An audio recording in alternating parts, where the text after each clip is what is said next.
देवी सर्वभूतेषु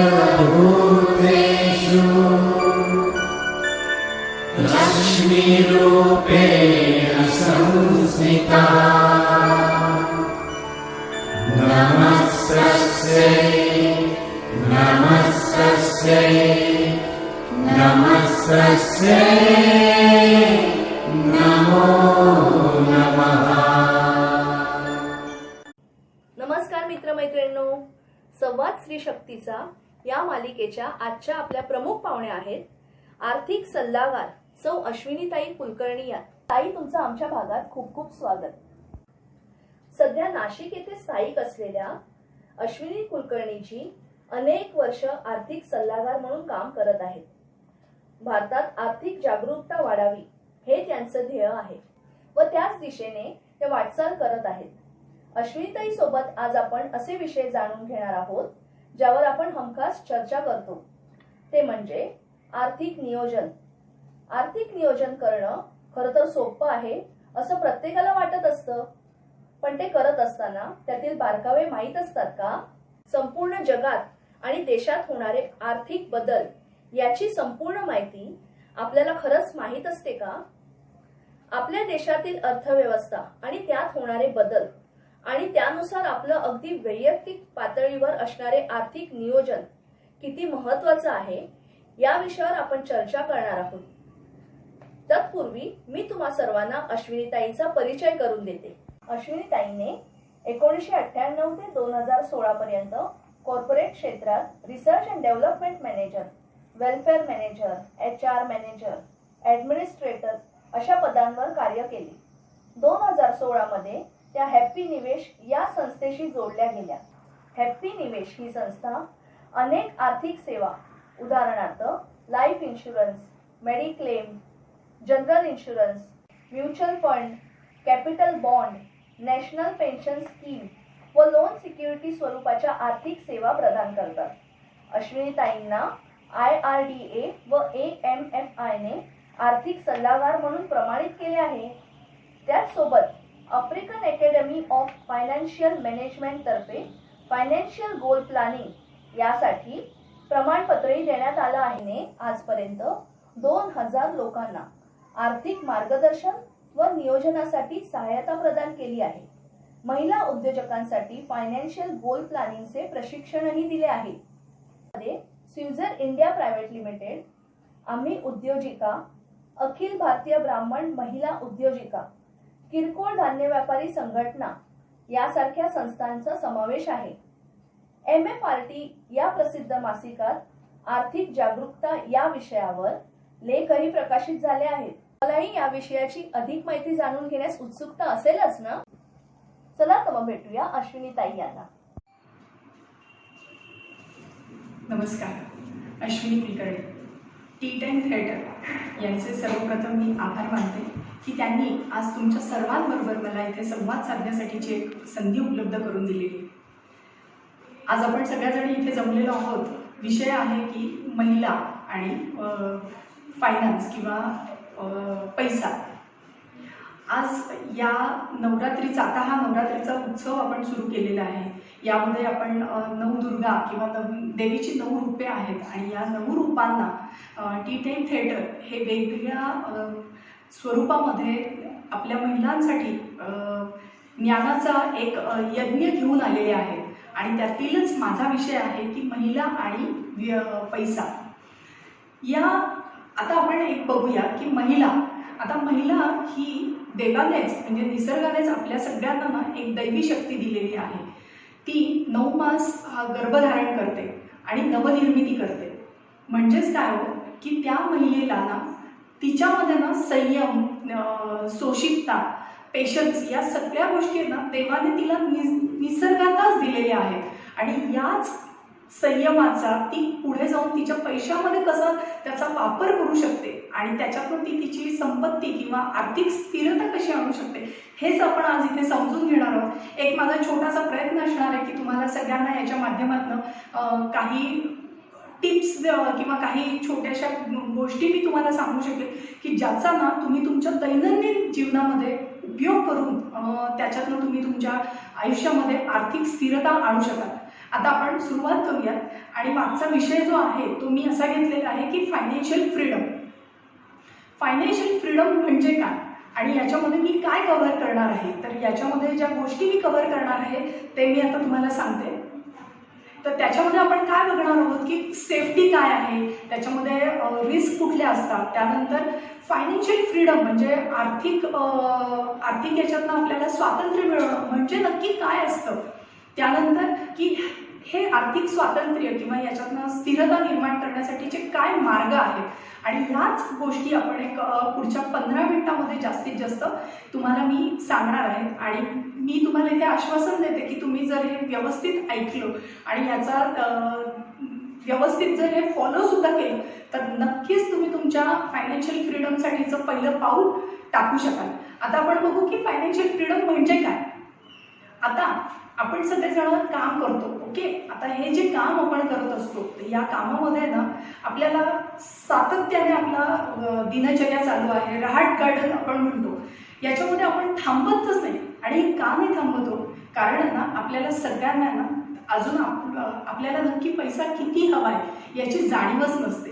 आणि ही जाणीव नसल्यामुळे आपण नुसतं त्याच्यामागे पळतोय. पण कधीतरी जर आपण विचार केला की खरंच मला माझ्या आयुष्यामध्ये काही अशा गोष्टी आहेत की ज्या मला करायच्या आहेत आणि एक वेळ येते 60नंतर की तेव्हा आपण म्हणतो की अरे मला हे करायचं होतं पण ते राहून गेलं. आणि हे न राहण्यासाठी तुमच्या तारुण्यामध्ये किंवा तुमच्या 60च्या आतल्या काळामध्ये सुद्धा तुम्ही हे सगळं कसं अनुभवू शकता याच्यासाठीचे काही मार्ग आहेत. आता आपण हे बघूया. आता मी पहिला प्रश्न जो म्हटले की आपण हा टॉपिक घेतलेला आहे की आर्थिक स्वातंत्र्य किंवा त्याच्यातनं फ्रीडम मिळवणं. आता तुम्हाला जर मी विचारलं की आर्थिक स्वातंत्र्य म्हणजे काय, तर तुम्ही काय म्हणाल की मी ना खूप सारा पैसा मला मिळाला पाहिजे, किंवा दुसरं म्हणाल की मला ना कुठल्याही प्रकारचं लोन नको माझ्यावर, माझा एक मोठा 1-2 जे काही तुमचं स्वप्न असेल त्याच्याप्रमाणे तेवढा माझा बंगला असावा, मला आवडणारी अशी माझी गाडी असावी. पण हे खरी डेफिनेशन नाही आहे. खरी डेफिनेशन काय माहिती आहे आर्थिक स्वातंत्र्य मिळवण्यासाठी ती, तर आपण जो पैसा कमवतो आहोत आणि या पैशातनं आपण जे काही एक्सपेन्सेस करतो किंवा दैनंदिन दिनचर्यासाठी जो पैसा आपल्याला लागतो तो पैसा म्हणजे तुम्हाला मिळणारी रक्कम आणि त्याच्यातनं तुमचा होणारा खर्च, तर मिळणारी रक्कम ही जेव्हा जास्त असेल तेव्हाच त्याला म्हणतो आपण की आर्थिक स्वातंत्र्य मिळण्याच्या दृष्टीने तुमचं पाऊल पडलेलं आहे.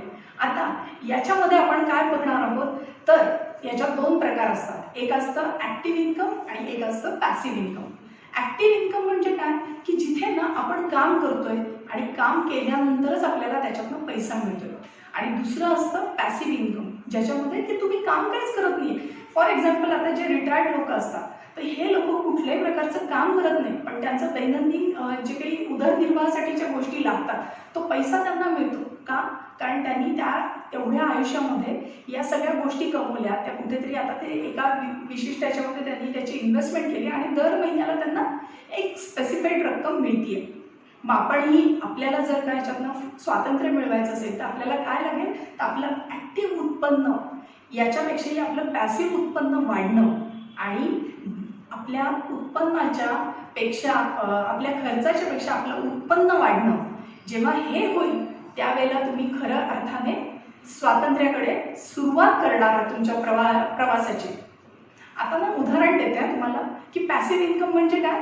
तर आता समजा घरामध्ये आपण सगळ्याजणी महिला आहोत. आता महिला म्हटल्यानंतर किचन आलं, आपलं स्वयंपाकघर आलं. स्वयंपाकघरामध्ये आपल्या बाजूला असतं ते पाण्याचा नळ असतो. आता हा जो नळ आहे ना तर त्याला कॉर्पोरेशनकडनं आपल्याला पाणी येतं. पाण्याच्या विशिष्ट वेळ असते, त्यावेळेला पाणी येतं, ते आपण भरून ठेवतो. पण असं जर का तुम्ही ते काही कारणाने तुम्ही गावाला गेलात किंवा कुठे बाहेर गेलेलात आणि त्यावेळेला ते तुम्ही करू नाही शकलात तर काय होणार, तर तुमच्याकडे त्यावेळेला तो साठा होणार नाही आणि मग तुम्हाला दुसऱ्या दिवसासाठी तुटवडा होणार त्या पाण्याचा. मग हे जर का तुमच्याकडे तुम्ही घरात असाल नसाल, त्या टाकीमध्ये पाणी पडत राहिलं आणि तुम्हाला त्याचा कॉन्स्टंट फ्लो पाण्याचा येत राहिला, तर जेव्हा तुम्हाला कॉन्स्टंट फ्लो येणार त्याला आपण म्हणतो पॅसिव्ह इन्कम. आता हे पॅसिव्ह इन्कम मिळवण्यासाठीचे काय मार्ग आहे तो, तर पहिला मार्ग आहे की तुम्ही एखादा व्यवसाय करू शकता. व्यवसायामधनं तुम्हाला जे उत्पन्न मिळणार आहे तर त्यात त्यातनं तो एक मार्ग झाला की तुम्ही व्यवसाय करा आणि त्याच्यातनं तुमच्यासाठीचं पॅसिव्ह इन्कम जनरेट करा. व्यवसाय का? कारण व्यवसायामध्ये कसं असतं की तुम्ही आज स्वतः करता किंवा तुमच्याकडे काही कर्मचारी असतात, मग उद्या जाऊन तुमचा जेव्हा तो व्यापक स्वरूपामध्ये मोठ्या प्रमाणावर वाढतो त्यावेळेला तुम्ही स्वतः तिथे असलाच पाहिजे अशी गरज नसते, पण तुम्हाला उत्पन्न येत राहतं. दुसरं आहे की तुम्ही जे काही तुमच्याकडे जी रक्कम आहे त्या किंवा जी इन्व्हेस्टमेंटसाठीची जी गुंतवणुकीची रक्कम आहे ती तुम्ही अशा पद्धतीने गुंतवली की हळूहळू करून त्याची वाढ झाली आणि त्याच्यातनं एक सर्टन अमाऊंटचं तुम्हाला उत्पन्न मिळायला लागलं. आता हा जो पॅसिव्ह इन्कम आहे हा बिल्ड कसा करायचा आणि याच्यासाठीचे ना एकदम मी तुम्हाला आता जे इथून पुढचं सांगते ते तुम्ही प्रत्येकाने व्यवस्थित ऐका, कारण हे जे आहे हे जर तुम्ही व्यवस्थित केलं तर मी तुम्हाला खात्रीशीर सांगू शकते की तुम्ही पण तुमच्या आर्थिक स्वातंत्र्याकडे पाऊल टाकाल. आता याला काय करायचं तर पहिल्यांदा आहे की तो आपल्याला एक फंड तयार करावा लागेल. आता फंड तयार करण्यासाठी म्हणून आपल्याला 3 गोष्टी महत्त्वाच्या आहेत. एक आहे की तुमचा दैनंदिन जो खर्च आहे जो हाऊस होल्ड एक्सपेन्स म्हणजे ज्याच्यामध्ये दूध, किराणा किंवा भाजी, फळं या सगळ्या याचं एक मोठी लिस्ट आहे, तर याची एक सगळ्याची संपूर्ण यादी तयार करायची. दुसरं आहे की आपल्या काही लायबिलिटीज असतात. आता लायबिलिटी म्हणजे काय की आपण काही घर घेतलेलं असेल, आपली स्वतःची काही कार असेल किंवा आपण कुठल्या प्रकारचं पर्सनल लोन घेतलेलं असेल तर याची एक यादी तयार करायची. आणि तिसरं आहे की आज जर समजा हे गोल्स तुम्हाला अचीव करायचे आहेत तर त्याचे काहीतरी मूल्य आपल्याला ठरवावं लागतं. ओके, तर आता आपण पहिल्या स्टेपकडे वळूया. मी पहिलं काय म्हटलं होतं की आपल्याला आपल्या दैनंदिन घर खर्चाचा हिशोब किती आहे तो मांडायचा. आता मी हे सगळं तुम्हाला एका छोट्याशा उदाहरणामधनं समजून सांगणार आहे. आता समजा आपल्यातलीच एखादी महिला आहे की जिचं आज 35 वर्ष वय आहे आणि आपण समजतोय की वय वर्ष 70 पर्यंत ती जगणार आहे. तर या केसमध्ये आणि दर महिन्याचा खर्च किती आहे 35,000 रुपये महिना. हे सगळे आपण ॲझम्पशन्स करतोय बरं का. याच्यामध्ये आपण इन्फ्लेशन पकडलेलं आहे 6%. इन्फ्लेशन म्हणजे काय हो तर महागाईचा दर असतो. आत्ता जर मी तुम्हाला म्हटलं की मला दाखवा हवा कुठे तर तुम्ही मला दाखवू नाही शकणार, पण हवेचं महत्त्व किंवा अस्तित्व आहे ना तसंच इन्फ्लेशनचं असतं की ते आपल्याला दिसत नाही पण ते आपल्या पैशाला कमी करत जातं. सो आपण इन्फ्लेशन जे आहे ते 6% पकडतोय आणि आपण जी काही गुंतवणूक म्हणजे जी काही आपल्याकडे पैसे आहेत ते आपण गुंतवणूक केलेली आहे तर त्याचं व्याज आपल्याला मिळतंय ते वार्षिक व्याज 7.5% आहे. फक्त हाऊस होल्ड एक्सपेन्स 35,000 रुपये. आपण ॲझम्पशन काय केलं 35 वर्ष वय, 70 वर्षापर्यंतचं लाईफ स्पॅन आहे, 6%चं इन्फ्लेशन आहे, 7.5%चं आपल्याला इंटरेस्ट रेट मिळणार आहे.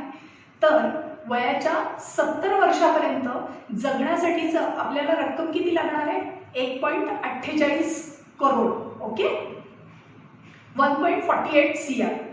आता दुसरं स्टेप मी तुम्हाला काय सांगितली होती की तुम्हाला जेवढ्या काही तुमच्या लायबिलिटीज आहेत त्याची एक यादी करा. आता मी एक एक्झाम्पल म्हणजे छोट्याशा उदाहरणादाखल घेतलेलं आहे की तुमचं होम लोन आहे समजा त्याची रक्कम आहे 21 लाख, कार लोन आहे त्याची रक्कम आहे 4 लाख आणि पर्सनल लोन आहे ते 1.25 लाखाचं आहे. आता या तिन्ही गोष्टी ज्या तुम्हाला देण्याच्या आहेत त्याला जर तुम्हाला रिपे करायचं आहे तर साधारण रक्कम तुम्हाला किती लागणार आहे 26.23 लाखाची. ओके, म्हणजे ही दुसरी गोष्ट झाली. आता आपण तिसरी गोष्ट बघतोय. बेसिक गरज आहे ही की ज्याच्यामध्ये आपल्या आता समजा असं अज्युम केलेलं आहे की तुम्हाला एक मुलगा आहे आणि त्याच्या शिक्षणाचा आणि त्याच्या लग्नाचा खर्च याच्यात मी कुठल्याही प्रकारे लाईफस्टाईलचं ॲडिशनल गोष्टी घेतलेल्या नाही आहेत, कारण ते आपण कॉम्प्रोमाइज करू शकतो. ॲस्पिरेशन्स असतात की मला फॉरेन ट्रिप करायची पण ती तुम्ही आजच करणं गरजेचं नसतं, पण मुलाचं शिक्षण आहे, मुलाचं लग्न आहे, या गोष्टी आपण अवॉइड करू शकत नाही, त्या आपल्याला करणंच आहे. मग आता मी अजून काय केलेलं आहे की मुलाचं शिक्षणासाठी लागणारा खर्च किती आहे 15 लाख आणि त्याच्या लग्नासाठी आज जर तो मुलगा 5 वर्षाचा आहे त्याच्या उच्च शिक्षणासाठी त्याला 20व्या वर्षी जर आज तो असता तर त्याला किती लागले असते तर साधारण 20 लाख रुपयाचा खर्च लागला असता.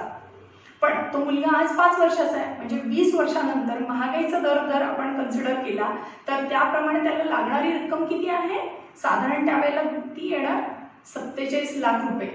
आणि जर आज लग्न करायचं ठरवलं त्या मुलाचं तर 20 लाख रुपयाचा खर्च हा साधारण 20 वर्षानंतर 93 लाख होणार आहे. म्हणजे आता इथे मी अज्युम काय केलंय की महागाईचा दर आहे 8% आणि आपल्याला त्या इन्व्हेस्टमेंटवर मिळणारं रिटर्न आहे ते 12% अज्युम केलेलं आहे. म्हणजे या दोन्ही गोल्सला जर आज मला अचीव करण्यासाठी म्हणून रक्कम किती टाकायला लागणार आहे तर 18.36 लाख रुपये एवढी मला रक्कम त्याच्यामध्ये गुंतवावी लागेल. त्यावेळेला कुठे ते अचीव होईल. आता आपण 3 गोष्टी पाहिल्या. पहिलं हाऊस होल्ड एक्सपेन्स, जे मी म्हातारपणापर्यंत मला लागणारा खर्च तो आला 1.41 कोटी.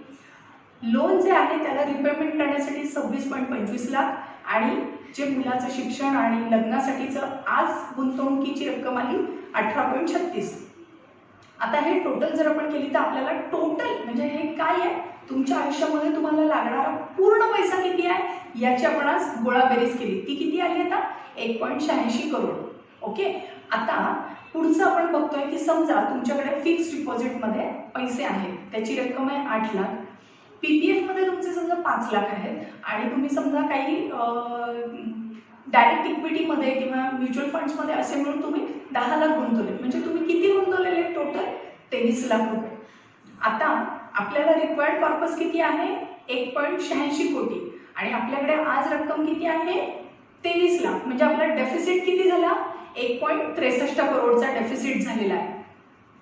आता हा डेफिसिट जर आपल्याला याचा अर्थ काय आला की मला हवंय किती आणि माझ्याकडे आज किती या दोन्ही गोष्टी आपण आता काय केल्या प्रॉपर वेगवेगळ्या केल्या. ह्याच्यातनं आपल्याला काय लक्षात आलं की खरंच मला जगण्यासाठी अजून किती पैशाची तरतूद करण्याची गरज आहे.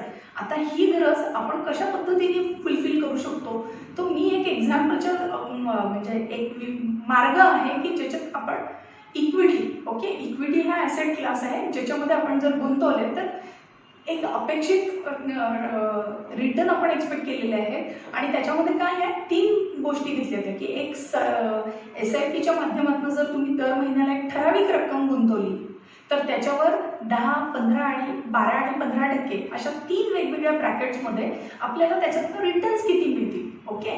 तर या चार्टमध्ये आपल्याला काय दिसतंय माहिती का की जेवढ्या लहान अर्ली स्टेजला आपण चालू करतो तेवढं आपल्याला रक्कम कमी भरावी लागते आणि त्याच्यातनं मिळणारा परतावा देखील हा जास्त असतो. ओके.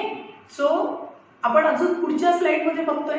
आता जेव्हा आपण इन्व्हेस्टमेंट करतो ओके तर कुठलीही गुंतवणूक तुम्ही करताना त्याच्यामध्ये 4 फॅक्टर्स तुम्ही कायमस्वरूपी बघितले पाहिजे. पहिला फॅक्टर आहे सेफ्टी. ओके. की आपण जी गुंतवणूक करतोय त्याला कुठलं रेग्युलेशन आहे का, ती कायद्याच्या अंतर्गत येते का, त्याला मला समजा जर का ॲक्सेस करायचा झाला तर ती वर्ल्ड वाईड किंवा भारतात मला कुठे जाऊन त्याला ॲक्सेस करता येतो का, त्याला रेग्युलेटरी बॉडी कोण आहे, हा झाला सेफ्टीचा भाग. दुसरा आहे की याच्यामध्ये मला लिक्विडिटी म्हणजे मला हवं तेव्हा माझे पैसे काढता घालता येत आहेत का, त्याला म्हणतात लिक्विडिटी. तिसरं आहे की मी ही जी रक्कम गुंतवणार आहे त्याला मला टॅक्सचं पण काही बेनिफिट मिळू शकतोय का, आणि चौथा आहे की याच्यानंतर जे म्हणतो आपण सगळ्यात शेवटी त्याला म्हणतात रिटर्न्स. ओके.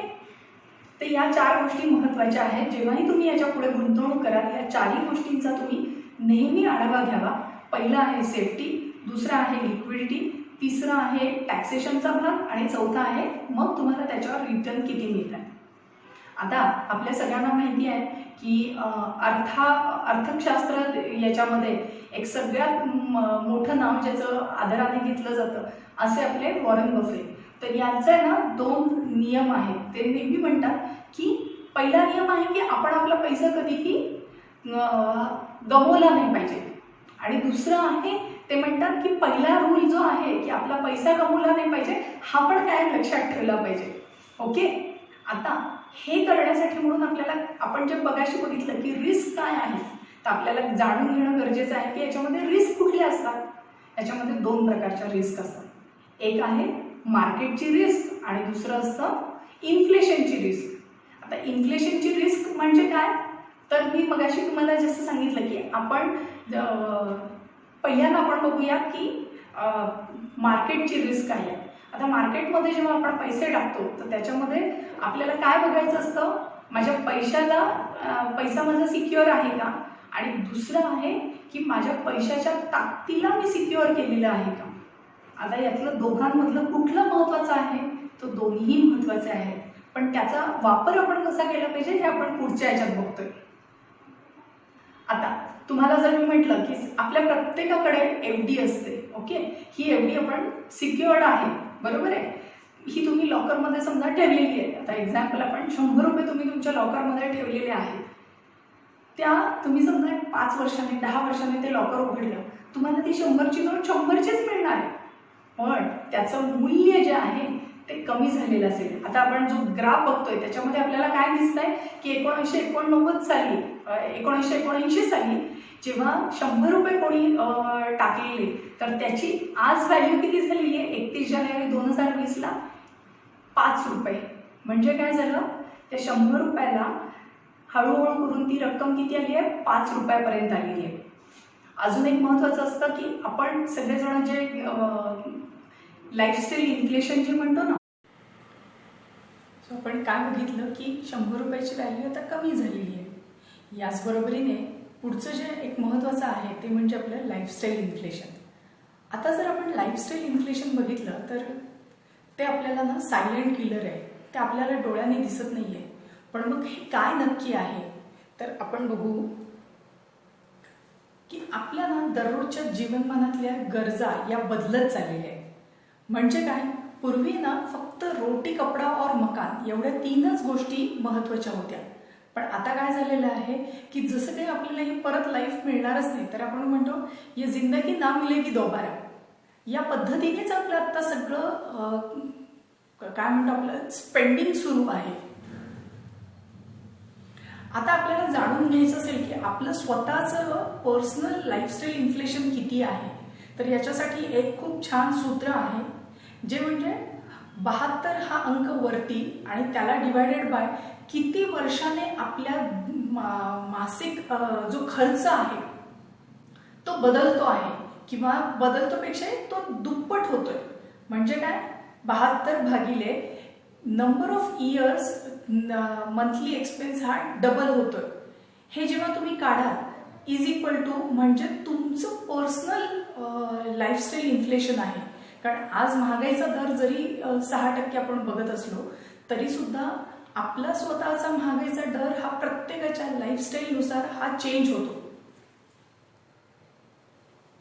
जर तुम्ही जर बघितलं आणि तुमचं जर का दर 7 वर्षांनी जर तुमचं महिन्याचा जो खर्च आहे तो दुप्पट होतोय, तर याचा अर्थ काय झाला की तुमचं जे लाईफस्टाईल इन्फ्लेशन आहे ते आहे 10.23%. हाच जर तुमचा खर्च दर 5च वर्षाने डबल होतोय, तर याचा अर्थ काय आहे की तुमचं जे लाईफस्टाईल इन्फ्लेशन आहे ते 14.40% आहे. आता हे आकडे समजून घेण्यामागचा उद्देश काय आहे, तर याच्यामध्ये आपण जे बघतो, आता मी जे तुम्हाला सांगितलं 10.23 किंवा 14.40 आपण जो आकडा काढला, याचा अर्थ काय आहे ना की आपण जी इन्व्हेस्टमेंट करतोय किंवा आपण जी गुंतवणूक करतो त्याला किती वर्ष, त्याला कमीत कमी रेट ऑफ इंटरेस्ट आपल्याला किती मिळाला पाहिजे हे त्यामध्ये आपण बघतोय. आता पुढचं आपण जे बघतोय ते म्हणजे मार्केट रिस्क. मार्केटमध्ये ना रिस्क, मार्केटमध्ये म्हणण्यापेक्षा प्रत्येक ठिकाणी रिस्क ही असतेच, ओके. मग आपल्याला हे जाणून घ्यायचंय की ही रिस्क आपण मिटिगेट कशी करू शकतो किंवा कमी कशी करू शकतो. तर याच्यासाठी म्हणून आहे ना, मार्केटमध्ये जर आपल्याला ही रिस्क कमी करायची असेल तर आपण पुढच्या चार्टमध्ये बघू की हा जो सेन्सेक्स आहे हा ना 31 मार्च 1979 साली सुरू झाला. त्यावेळेला तो सुरू झाला, तो 100 बेसिस पॉईंट्सने 100 पॉईंट्सने सुरू झाला होता. आज त्या सेन्सेक्सला 41 वर्षाची पूर्ण काय म्हणतात पार्श्वभूमी आहे आणि आज हा सेन्सेक्स साधारण 40,000च्या आसपास आलेला आहे.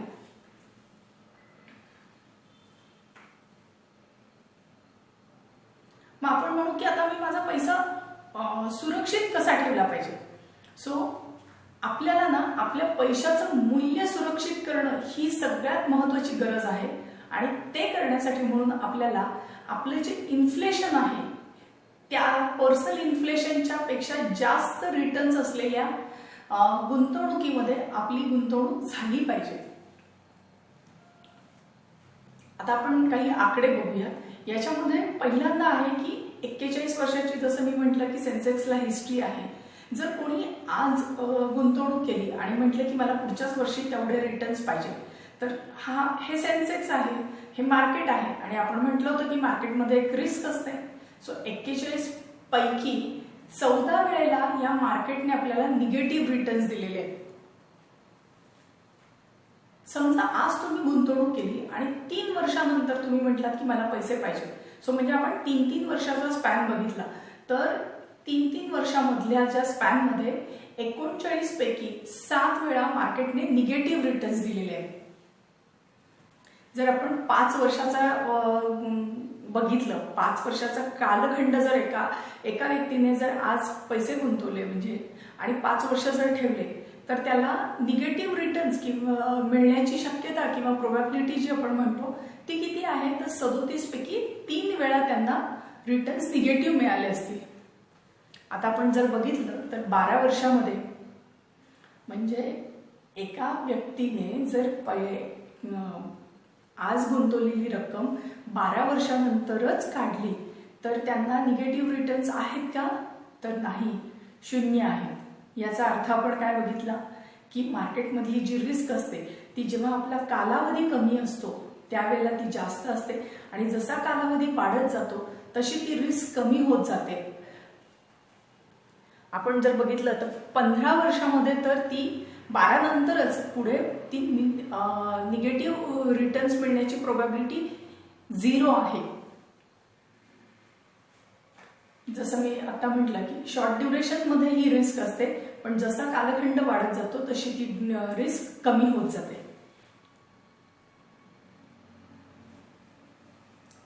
आता आपण जे म्हटलो ना की इक्विटी, आपल्याला काय हे सगळं शिकून आपण काय समजतोय, तर आपल्याला आपलं पर्सनल लाईफस्टाईल इन्फ्लेशन जे आपण मगाशी बघितले तो आकडा तुम्ही प्रत्येकीने कॅल्क्युलेट करा. तो आकडा तुमचा स्वतःचा मिळाल्यानंतर तुम्हाला हे बघायचंय की ओके, मला किती मिनिमम रिटर्न्स माझ्या इन्व्हेस्टमेंट्समधनं अपेक्षित आहेत आणि त्याप्रमाणे मी कुठल्या गुंतवणुकीमध्ये माझी गुंतवणूक केली पाहिजे. आणि त्याच्यामध्ये इक्विटी हा ॲसेट क्लास असा आहे की जिथे तुम्हाला ओव्हर अ पिरियड ही गुंतवणूक ही पॉझिटिव्हच मिळते. आपण जे बघितलेलं आहे, इक्विटी हा ॲसेट क्लास आहे. याच्यामध्ये तुम्ही जेवढ्या लवकर गुंतवणूक करतात आणि दीर्घकाळासाठी ठेवतात त्याच्यामध्ये आपल्याला खूप चांगली आपण संपत्ती निर्माण करू शकतो. आणि याचं एक उदाहरण म्हणजे 15, 25 आणि 50 हजाराची जर तुम्ही गुंतवणूक केली, 10, 12 आणि 15% जर आपण रिटर्न्स एक्सपेक्ट केले, तर याच्यामध्ये आपल्याला दिसतंय की जास्त कालावधी जास्त रक्कम गुंतवली, जसं 50,000 आणि जर 15% त्याला रिटर्न्स मिळाले, तर 11.18 वर्षातच तो व्यक्ती फायनान्शियली फ्री होऊ शकतो.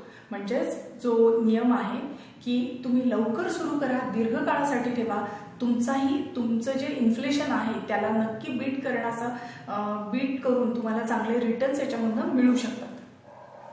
आणि याच्यासाठी म्हणजे काय आहे, तर एक शिस्तबद्ध गुंतवणूक करणं, दर महिन्याला एक रक्कम आणि त्याचं सातत्य मेंटेन करणं, हा त्याच्यामागचा एक मूलमंत्र आहे. आणि आता आपण एक जो आपला सत्र आहे याची शेवट जो आहे ते एक ब्रुसलीच्या वाक्याने मी करते. ब्रुसली म्हणतो की जर आपल्याला फ्रीडम अचीव करायचं असेल तर डिसिप्लिन शिवाय दुसरा मार्ग नाही. आणि त्यांचं एक वाक्य खूप सुंदर आहे, I fear not the man who has practiced 10,000 kicks once, but I fear a man who has practiced one kick 10,000 times.